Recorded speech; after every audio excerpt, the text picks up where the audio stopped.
class. Welcome to PowerPoint presentation tutorial. My name is Joyanne, and I will be showing you on how to do the presentation software like animations, transitions, and of course, inserting and formatting audio and video. Alright, let's begin. So we will use the PowerPoint presentation and we will go to blank page or ato lang pilihan ang files na save. Right, so as you can see in the tabs, so we will go to insert tab. So as you can see, there is a shape. So we will choose a square and ato padak on para maklaro. So it turns into rectangle, alright? So we will go to animations tab. So nabi ang animations tab, and after that we will click the shape. Notice ang rectangle kani. Right? So after that we will go to animations tab again, and pakita na po diri nga mga sa mga animations nga pwede natin gamiton. Right? And we will use the fly in. Nani, fly in. Diba? So ato i-play. Oh, fly in. Alright. So kita dira na nga shapes can you fly in. So let's proceed to transition step.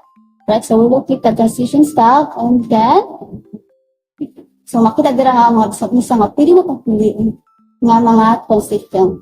Pwede na itong i-transition. Alright? So ano siya, bisa and I will choose the curtain transition. O, diba? Nakita dira nga may curtain ang slide. Diba? So ako siya, and so pwede tayo ato ibalik. Okay. So, diba? Na slide style ni transition into curtain style. Alright? Okay. So pwede kaayo nga kaming tanang na slide style. Same na siya o atong curtain na style na animation. Alright? Yan pwede sa lahi na kuan. Okay. So next is we will go to insert tab, and na nakita dira nga video. Diba kanin? We will click the video. Makita dira na my choices, and we will go to this feedback.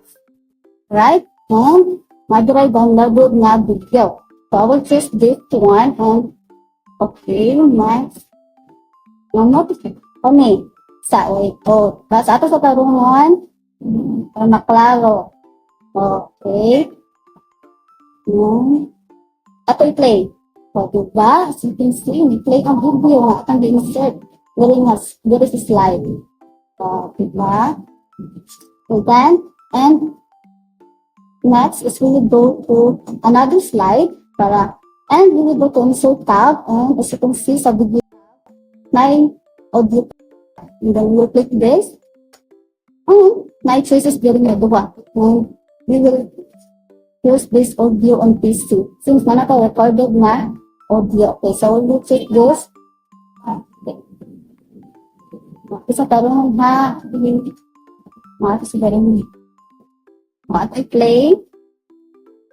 Diba? So you can see, ni-play ang audio. Diba? So na nakakasayon. And nakable yun. Again. Diba? Ni-play siya. Namaligid siya kasayo. And then we will go to insert again. Insert tab. And then, again, dito sa katong, if ever wala tayo, pardon na audio, we will record ours like this. And then save. Okay. Okay. Ang tarong mo, so atong record na to, lately. So, ato i-play. Hindi ba? Nanay gusto ko sa'yo. Okay, that's it. That's it for today. Thank you for watching, and please don't forget to like, share, and subscribe. So see you on next video.